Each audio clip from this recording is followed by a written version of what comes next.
Hey guys, Fine. welcome to tonight's live stream. I've got Josh from Evo. I'm just going to turn this down because it's going to play in the background. Do my head in. So, guys, I'm going to let Josh introduce himself. We've had a few technical issues. The phone wouldn't work. Then my software wouldn't work. So I've had to get Josh to download it. So it looks like he's the boss and he's in charge. So, Josh, do you want to introduce yourself, mate? Yeah, so if you've not met me before, my name is Josh. I run a business in Manchester. We do predominantly group training and we also do one-to-one. We run a small studio at the moment. We're due to expand, and the business has been running for around about 4 years. We've got a team of 5 of us, and I do mainly the operations, and then we've got 4 coaches on board as well. And I've been working with Wayne for the last few months also. Cool. So, mate, what I want you to do, what I think most people are amazed by is the size of your facility, man. Because obviously this is called, opening facilities. This thing, and I get people all the time saying they're looking for the right size, they want this size, and they think the bigger the better. But your place reminds me very much of my very first studio. Small, compact. So. Dude, quick question. Why did you not go for something just huge when you first opened? Well, obviously we've only been running for 4 years, and the first couple of years were very, very slow. And if anybody's seen earlier, I posted a little bit of, a few photos of my journey so far, just to give some context to it all, because even though my studio is very small, it's still a big progression from where we started with obviously starting on a bit of grass and then doing stuff in a home studio, which is technically a shed. So it was still a big step up for me. But the reason why, obviously, I've got such a small studio at the minute, and I intend to stick with a small studio, even though we're still only doubling to 700 square feet, is because it's never been my dream to have a gym. I think a lot of people sometimes, the dream is to have a big gym.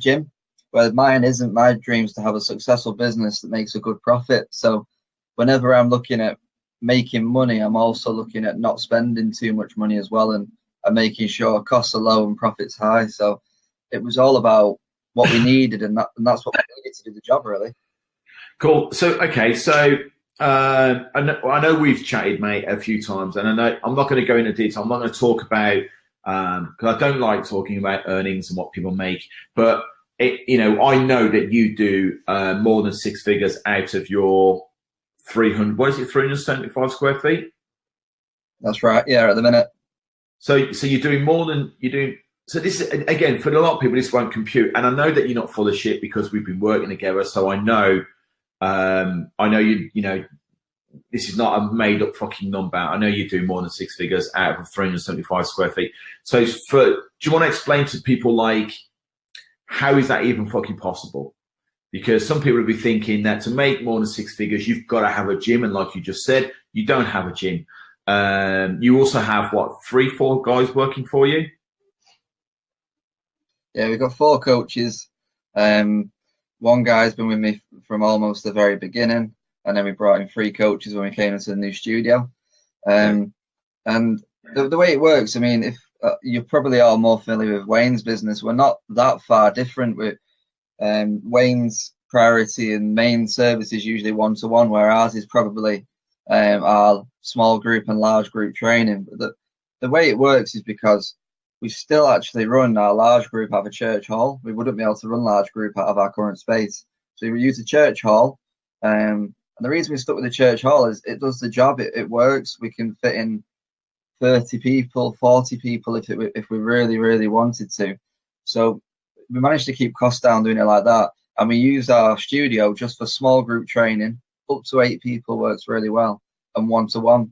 I'd say the one key factor why we're doing well at the moment is because we really maximize each customer we have. So at the minute we have little over 200 members, but the reason why we're managing to make so much out of a little studio is because whenever we have a customer, we always try to cross-sell products to them, which I'm not sure if it's a well-known phrase in the fitness industry, but cross-selling basically means selling more than one product to them. So what we'll do is, if somebody's on one-to-one training with us, we will look to add small group training onto their package as well, or large group. And I'd say about 65% of our customers buy more than one service from us.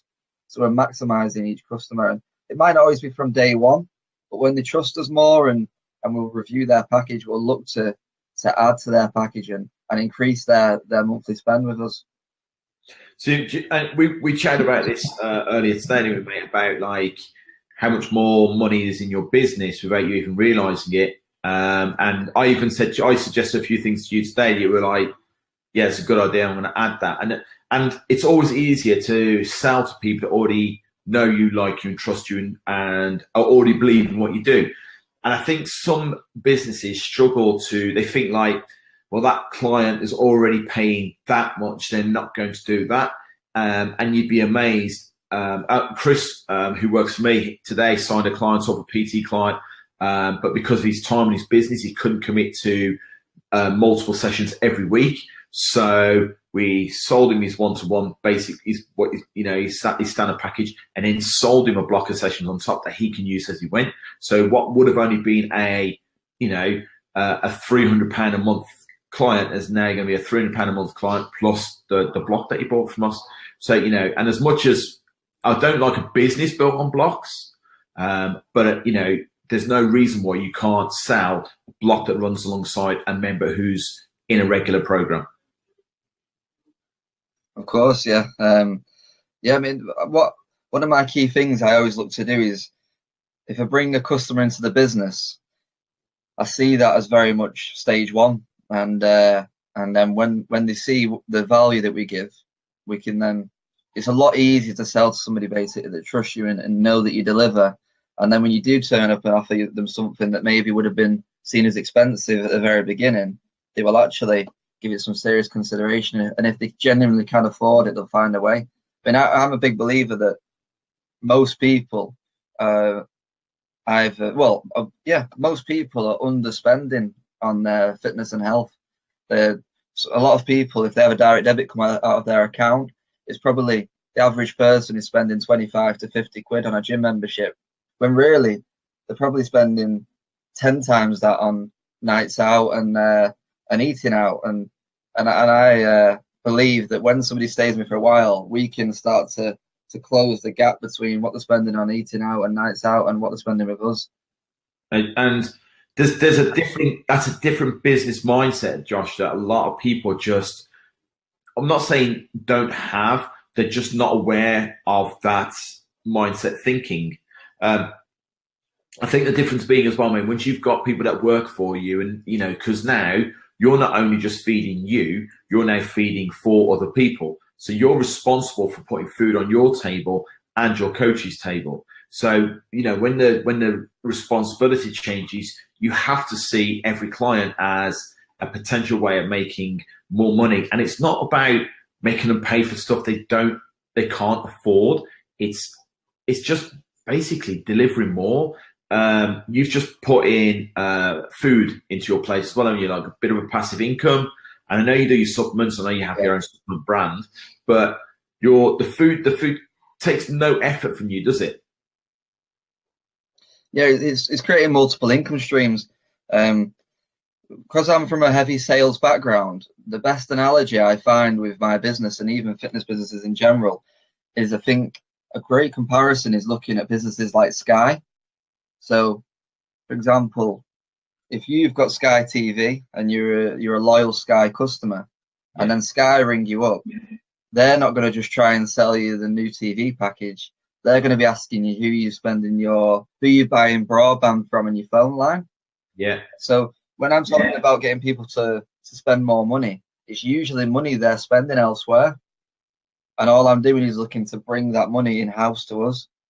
Yeah. So when I actually used to sell Virgin Media, so I would often get people call me up and say, "Hi, I want a phone line," and then I would look to say, right, well, while we're on the phone, why don't we make it easier and make your phone line, broadband, and TV with us? You're going to get a better deal. It's with the company that you trust, and it's in house, and it's one direct debit per month. So I'd say about 5 to 10% of our customer base, even though we're a private studio, not a gym, actually have a gym membership. We will look to cater for all their workouts.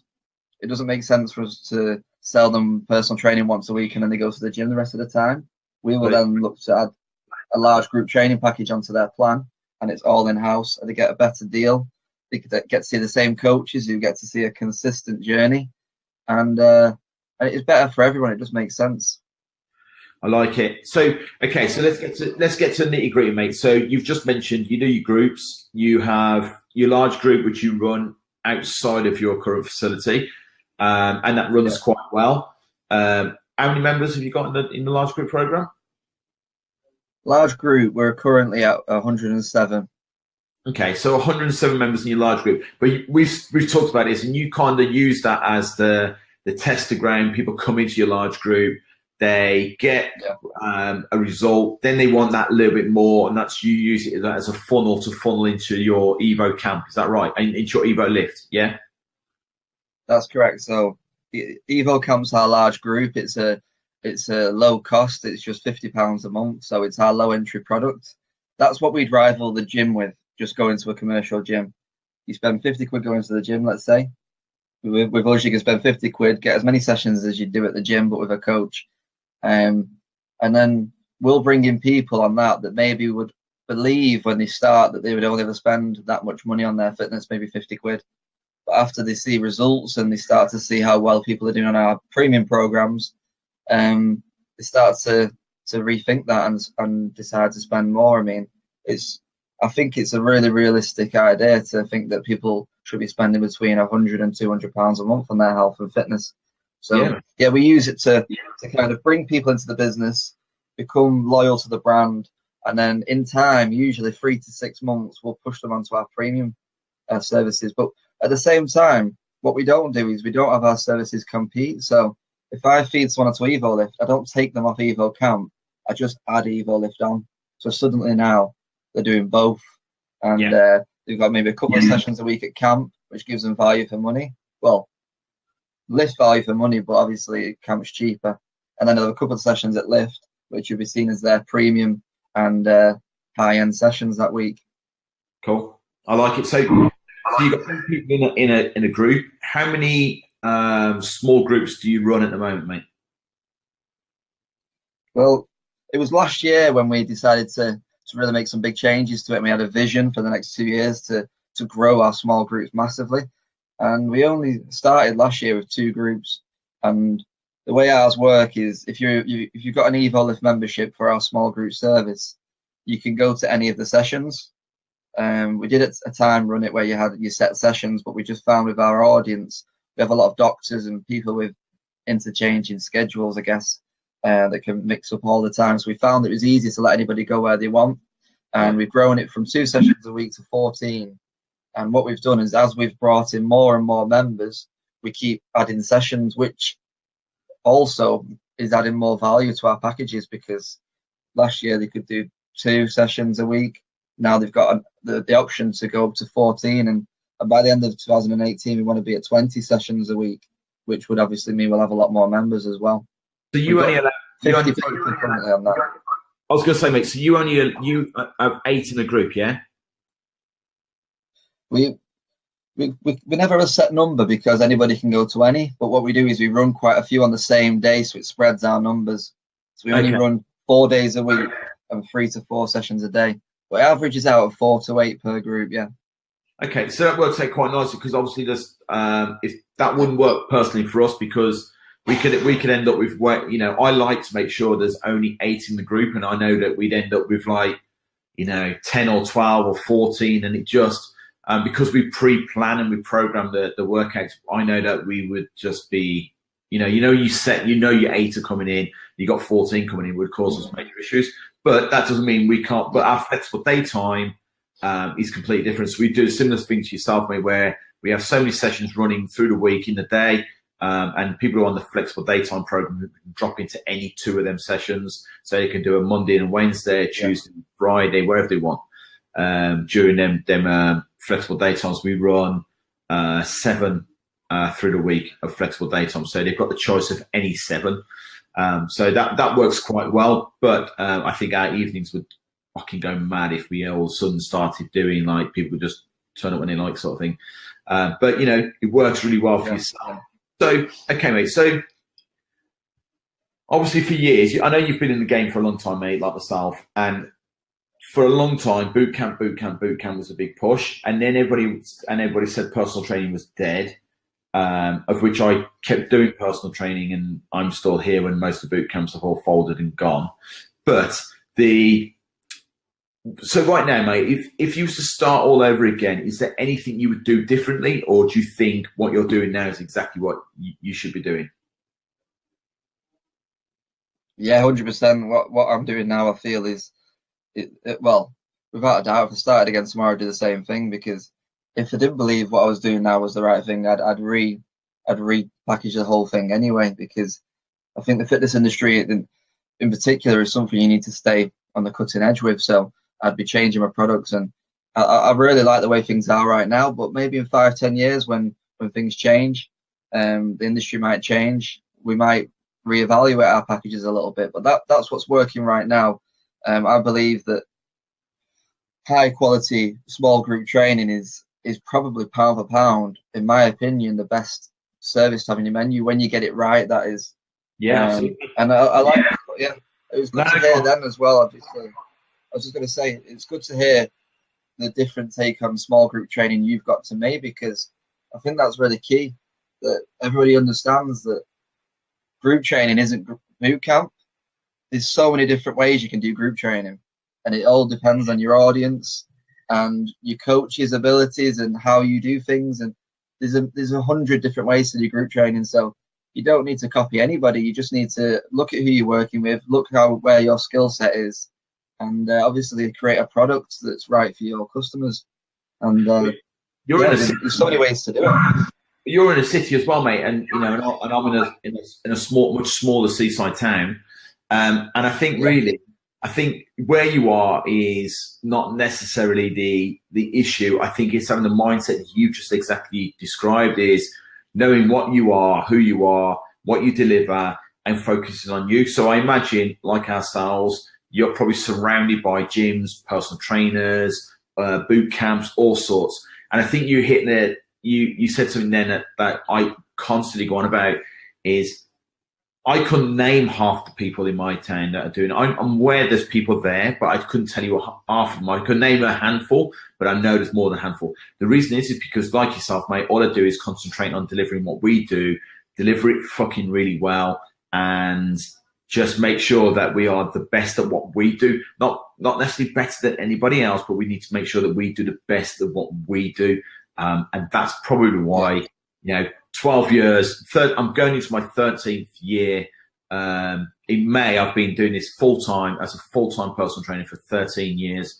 I think the reason that is the case is because that's what I've done. I've just fucking concentrated on what we do, made sure we've done it really, really well.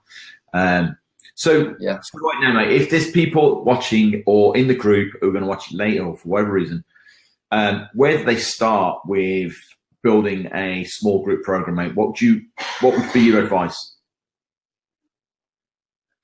I'd first of all decide a niche. So in my opinion, it can't just be small group training. It needs to be some kind of niche, a reason why it stands out from any of your other services, a reason why people would want to do this particular small group. Ours is built around strength training, and it's mainly designed for people who maybe wouldn't go into the weights area usually. Maybe they wouldn't be able to do a deadlift right now. They wouldn't know the techniques. So we teach them the techniques.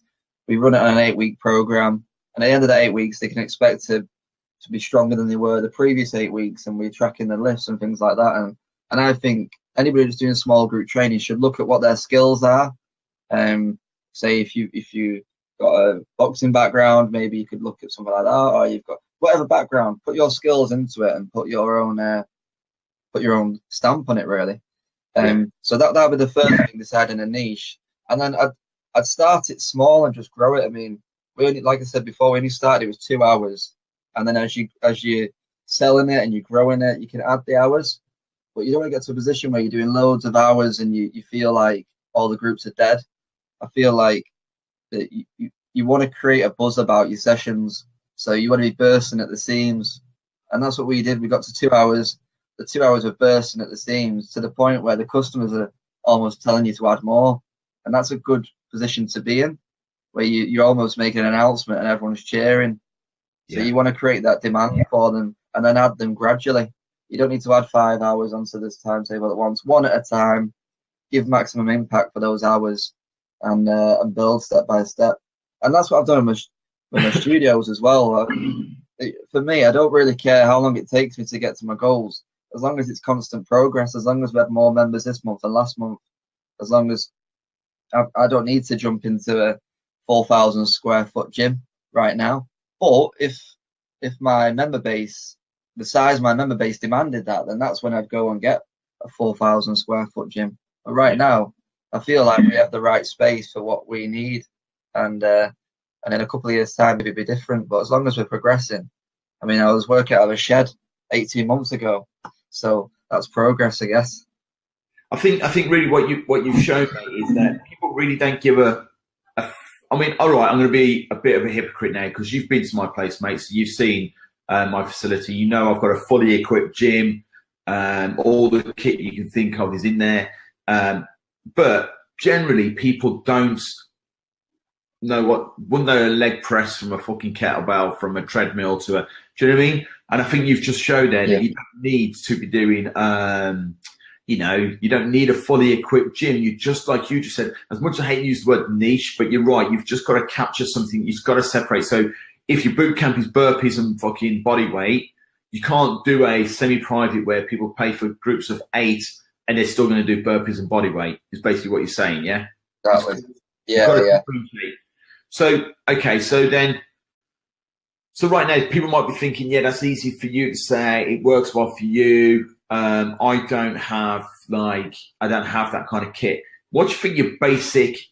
So I know your boot camp, you do some kit stuff in your boot camp. I know it's not all bodyweight stuff, but what do you think a person would need right now to be able to get that separation from large group to small group? Well, I can tell my exact story. So EvoLift, before we got in the studio, the church hall that I put a picture of in there before, we actually launched EvoLift in the church hall. So boot camp Evo camp would finish. We'd put all the Evo camp equipment away and we get our EvoLift equipment out. And we still did our groups of 8 in a massive hall. It was way too big, obviously. And we launched it there. But the reason it worked is because, well, for EvoLift to launch, we invested £300. That's it. And that was just one 7-foot Olympic bar, I think 120 kilos of weights. And I think that was it. Oh, sorry, a bench. We got a bench for like 50 quid. That was it. But all these people that were on EvoLift that had just come from the Evo camp still thought this was incredible because they were lifting weights. The one thing we did for sure, and this was really key because Wayne was touching it then, is nobody was ever allowed to use the barbell or weight plates or the bench at Evo camp. That stayed in the cupboard until EvoLift to make a clear difference. And we sold it out. We sold it out, 2 slots, 8 people each slot. And it was difficult. It was difficult not having a proper rack. We had to get the 2 individual stands out the cupboard and do squats on it. And it was hard work, to be honest, but we just had to do even better coaching, I guess. And then when we did get into the studio eventually, it felt like a breeze. But yeah, that's how we started. 300 quid investment. That was probably the biggest investment I made in the business by that point. I think it's awesome, mate. I think because Ben's just asked, Ben Jones just said, do you think you need a wow factor? I'm not sure what you mean by that, Ben. So if you want to give us a bit more information, I think I don't know. I mean, if based on what Josh just said, no, you don't need a wow factor because Josh just said he started Evo Lift with a barbell, a bench, and some weights. So it's not about necessarily going, wow, sort of like our gym. People come in and they are amazed. Like I've had a guy come in today to pick up a load of where we're doing all the building work. We had loads of material needed getting gone. He came and he was like, wow, this is amazing. And I don't kind of see that, but you know, if that wows me enough to join in, all good. But you talking about the people then seeing what you guys do and they go, oh, actually, I want some of that. Monday we launched our large group program, our New Year large group program again. So we had a load of new girls coming through, and they have to walk through from reception through the gym to get to the large group area room that we use. And they walked through Monday, and I could just see their faces as they're watching like our two semi-private groups, all these women working on the leg press and leg extensions, and you know what I mean? You can see their faces like as if to go, I want to do that. And I think that again helps people think, actually, do you know what? I might, once I've done this, I'm going to see what that's about, you know? So, so Ben just put, well, I think people expect a lot these days for £100 a month. Ben, I disagree, and I think Josh will disagree with me.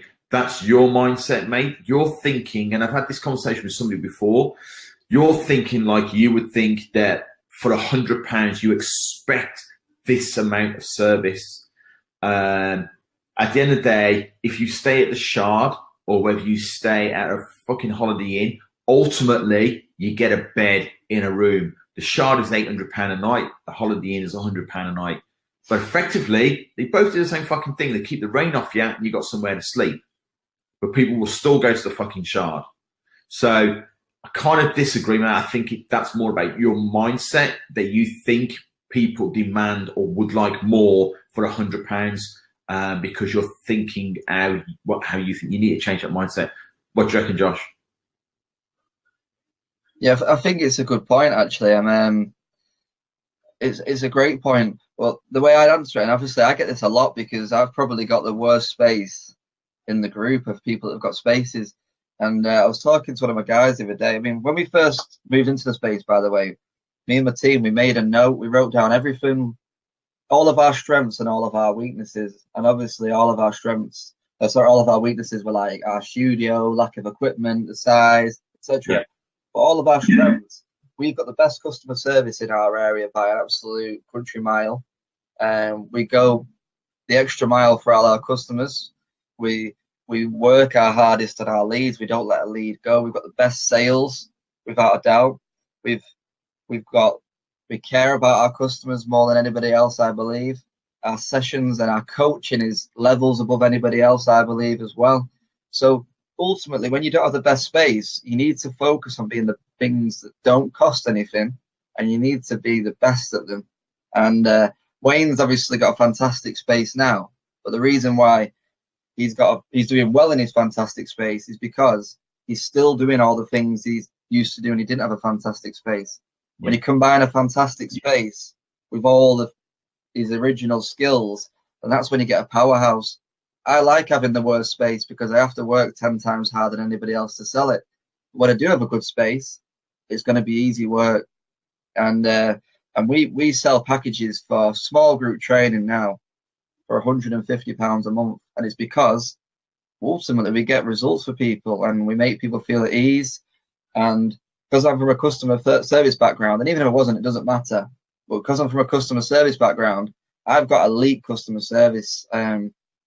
I still act like I'm working for a big company, a huge company, and I've been doing that since I worked on the grass. So yeah, we build trust with people and we get results. And trust me, after a couple of weeks of being in a studio, people stop looking at all the equipment anyway. They just speak to the coaches. Yeah, and we're never going to have the. Also, I mean, even Wayne's got a fantastic space, but he could find a few in his area that's better, but they're not better at everything else. There's always going to be better spaces. Yeah, absolutely. I think Ben, going back to what you said, I know it's about the training personally, but I'm talking about leads. Look, at the end of the day, again, I don't want to bag on you, Ben. I think when you come along to the BBS weekend next month, I think that will definitely open up your eyes, your mindset to be open to it. Just explain how he's charging £150 a month for a 375 square foot place that hasn't got the pretty lights and the wow factor and graphics everywhere and all that. They're coming because they want the result, and that's what it's all about, is getting the result for the client. I live in Barnsport. You can check this out yourself. If you're ever running a business or opening a facility, you should check the demographic of your area. The average wage in North Devon right now is around 15.5 grand a year is the average wage. My PT starts at £220 a month, all the way through to £600 a month. I've got clients paying me nearly £800 a month for personal training. So to say that £100 is a lot, it really isn't. It's more about how you value yourself and how the clients that you're trying to attract value themselves. So if you sell low end all the time, and that's how you've built your model, you've got to have a fucking serious amount of numbers to make the money. I know Steve Dennis. I'll try and get an interview with Steve because, like Josh is at the end of a small group where he's managed how to maximize that space. When I started with Steve, he had 80 members in the church room, and when we finished working together, he had 300 members in his first facility open. I will try and get Steve to do an interview about how he does that, but Steve is very much a stack 'em high, sell 'em cheap. I think he's at around 400 members now that are just members of his boot camp, which is fucking ridiculous. But, you know, if you just got to move that mindset. It is difficult to do. I imagine Josh found it difficult when he first found himself going, there'd be £150 a month. And, you know, you don't ask, you don't get. Yeah, of course. I mean, I've just answered Ben's question there, actually, about the leads. It was a little bit about what I said before, actually, because I know if somebody rang me now and I told them about the small group training and I just said that'll be 150 quid, it's unlikely they're going to sign up, but that's what probably a big commercial gym would do. They'll say 150 quid, let's get on with it. Whereas the smaller guys like us, will give them our time and actually show them why we're worth 150 quid. And that's what the big commercial gyms can't do. That's how we can compete. So see, it's just mentioned, but they've got a price war at the moment. Costs are being questioned. Costs are being questioned constantly. Why? It shouldn't even be a question. They shouldn't question why you're charging what you charge. If you stand out and you're the only one in the area, absolutely smashing the results. Fucking anybody else in business, you won't get, you know, the top hotels or top restaurants justifying why they charge £200 for a fucking a little circle of something in the middle of a dish. Because if you have to question why they're charging that, you really shouldn't be in there. And that's kind of the mentality that I have with my business. You know, if people say, we've had it this week, people feel like it's too expensive. Okay. You know, I'm not going to justify myself because, you know, with the members we've got, they're all very happy paying what they're paying and getting the results. You've got to get the fucking results. It's as simple as that. If you're not delivering results, then yeah, people are going to question you. But so, okay, Josh, so is there anything, mate, is there any like top things that you would say right now for, let's do it through stages. So anybody starting out right now, what would be your top tip for somebody starting just starting their PT business right now? Make a profit from day one. That's definitely one for me. No, I mean, because I put a picture before, and I started on the grass because I wasn't bringing enough money to rent anywhere. So my first thing was, right, I'll train people here, and I've got 100% profit. And then when I started to make some money, I invested it back, and I got the church hall, and then we built that, and then I got a bit of money, and I built the log cabin thing in my garden.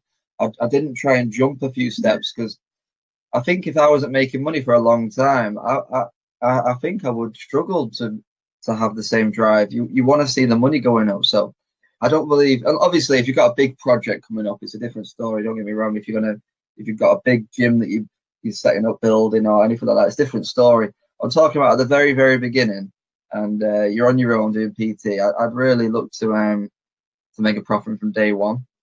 And try and see things from the customer's perspective. They don't turn up and, well, my audience anyway doesn't turn up looking, like you mentioned before, Wayne, about looking for what equipment brand you're using or how many leg machines they've got. They're looking for what you can give them.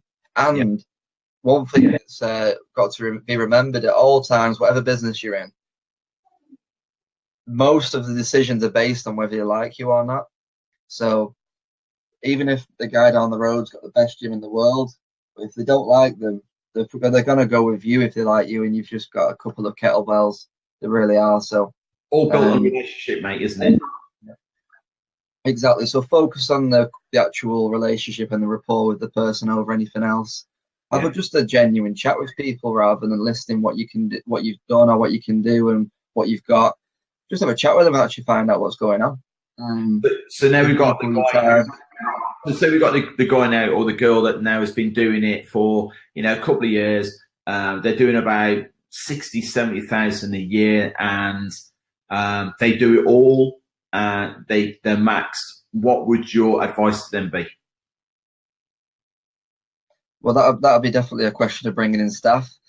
So with me, I did about 6 months on my own on the grass, and then when I got the hall and we did the large group training, I actually brought in my best friend to work with me, just because I knew his work ethic is what I wanted, and we trained together for a long time since we were kids. So we both had exactly the same vision on training, and I knew he'd be willing to, when things weren't good at the beginning, he'd be willing to work through that. So that was my first member of staff, I suppose, and I was very, very lucky to have that person available to me. But then the next 3 years was just us two grafting our asses off. And then when it did come time to getting a real team together, which was only last year, a little over last year, getting staff in, I just took my time. We could have had staff probably 2-3 years ago. But once again, like I'm in the fancy gym, I didn't want to have a member of staff just to say I've got a member of staff. I wanted a member of staff because it made financial sense to have a member of staff. I got 3 guys in very quickly. I made sure we got 3 awesome coaches, and they're all still with me now, which I'm very proud of. We've never lost a team member. With our staff, I look long term. I look for guys that I believe could be with us for the next 10, 15 years and be part of the vision. Guys that weren't just coming for a job, they wanted to be part of the longer story.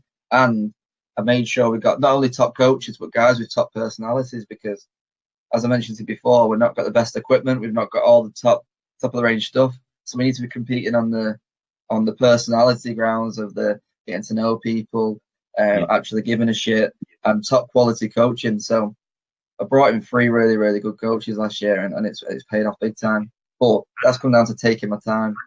Mate, absolutely. And so, like, now let's go for the guy and girl who now has some staff, and they've broken the magic 6-figure thing, and they're doing like 100, 150, 200,000 a year.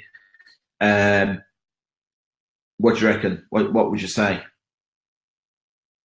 I think at this point you're not doing everything, so it's making sure you're personally working to your skills. I think I know my skills, so I'm making sure I'm working to those every day. And also within your team, looking for what skill sets you've got. I've got guys in my team that are 10 times better than me at certain things, and I'll make sure that I'm there doing those certain things. But ultimately, we get to that point, a lot of people are probably satisfied. I'm already doing a lot better than I could have even imagined, so it's not about that anymore. It's about just seeing how far I can go. And for me, and then it's a key stage. It's a key stage, so I'm hungrier than ever. And obviously, once you get to those kind of figures, it's all about, have you still got that hunger to keep doing it? Because it's the same with fitness. If you stay in the same spot, you're going to start going backwards. So it's always looking to the next thing. I kind of like what you just said, mate, about having somebody who's better than you. I think if you're going to start getting to them numbers and that kind of growth, I think, yeah, mate, I totally agree. You've got to be happy to hire staff who are, it takes a lot, but you got to be happy to hire staff that are better than you. It's as simple as that, because they're the ones who are going to keep, you know what I mean? So for me, I've got no problem. I mean, nobody's better than me, but you know, possibly one day there might be. So, Josh, I just want to thank you for your time this evening, mate. I know we had some technical difficulties. I'm well aware that it's like probably past your bedtime. It's certainly getting close to mine. If any guys watching, if you have any questions, post them below, and myself and Josh will answer them tomorrow and over the weekend if you have any questions. Chris Reeves, thank you. Well, mate, you know I'm better than you. That's just simples. So yeah, any questions, post them. Josh, thank you so much for this evening, mate. I really appreciate it. Thanks for asking me, Wayne, and thanks for all the questions, everybody.